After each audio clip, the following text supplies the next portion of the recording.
Capital City Equity Group. Today is August 18th. We're back out at the Dunwoody Flip.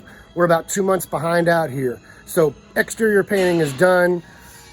Interior painting is done. So a good rule of thumb here is once you get your interior painting done, you should be about 3 weeks to completion. So with that being said, we're shooting for, I think, Labor Day listing time. So we'll get that on right there in the beginning of September. I'm gonna take you inside here. We're laying flooring right now.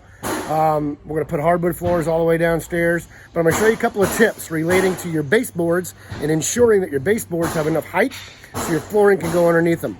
So I'm gonna be pointing some stuff out that might be hard to hear. So first and foremost, you're gonna see right there where that baseboard is touching the floor, the subfloor, there's not gonna be enough room for that to go underneath it. It should look more like this over here, where you see this, okay? So you got room to go underneath. Your shoe molding will more or less hide any areas that you've got that are gonna show later. So it should look something like this, okay? You can see that there. Your shoe molding will come in on this later on. But over here, we're gonna have cabinetry all underneath here. We're gonna have a refrigerator here, cabinetry, stove, so we don't even need the baseboards here. Okay, same thing over here with our stoves. Our stoves are going there, the kitchen sink is going here, so we don't even need this baseboard here, okay? Going in this back bedroom, it'll be a little bit quieter. Once again, our baseboards are coming down, right down to the floor. Give you a frame of reference, there's no room. This piece of wood is it's gonna eat up some of your baseboard and you're gonna lose height. So we don't wanna lose that height. We wanna get the baseboard up so that they sit underneath the trim. We gotta get the baseboards up so that the flooring can go underneath it, okay? So all this flooring's going in right now. This is what it looks like with this flooring going in. Get it all laid out. We've got our accent wall in the living room here. Whoops, sorry. Trying to move around here. Take you outside, it's a little bit loud. So we've got our brick. What we're gonna do here is we put this brick on top. We're gonna fill all this in here with concrete, level it out, so that we're gonna keep rid of this old looking stuff. We're gonna bust this up with a hammer so that the concrete that we pour on top will hold. And we're gonna paint the front when we're done with that. But you can see now that part of the house has been painted. The columns are there, looking good, okay? I'm gonna take you upstairs right now. Oh, it looks like our air conditioning's in as well. So we got the HVAC systems, new HVAC systems. I'm gonna take you upstairs into the master.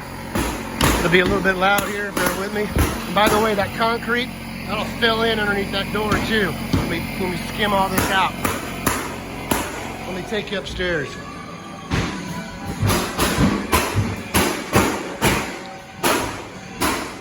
The stairs still need to be redone and we've got to put new stair rails on. But all the painting's been done, as I said. Coming into the master, we've got our transition, our tiles down in the master bathroom. Looks awesome. And we're finishing up the tile here on the shower. So we're gonna have, our window's in too here, it looks like. Oh, no, it's not.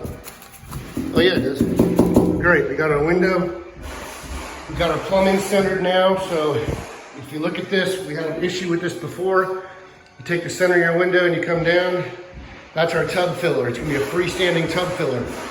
The bathroom tub is gonna just sit and float in this area. It's not gonna be up against the wall. We're gonna have a shower door right here. It's gonna open this way. And this is funny. Something you gotta think about way, way, way ahead of time.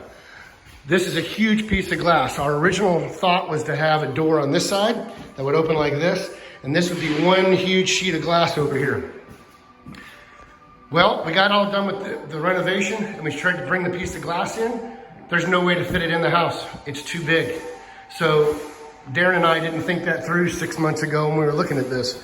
And what happened is now we've got a piece of glass that won't fit. So what we're gonna have to do is basically cut the glass down like this, on 2 sections. This will be our door and then our other piece of glass will be there. So it'll make it work, it'll be fine, but just not our original intent. At this price point, we're putting in custom closets. So these are all done out in here. We got custom closets in here, not the wire racks. This is a $600,000+ house. Wire rack systems aren't gonna work. We're gonna have more tile work going here as well. So things are progressing well. I'm gonna stay back here. That grass is starting to come in out back. The exterior's painted, the roof is on, we got gutters to go. The finishes will start to come in. So after the flooring is done, they're gonna finish the floor. It's gonna take about 3 days for all that to dry, maybe 4 with the original coats of stain, and then the overcoat with the poly.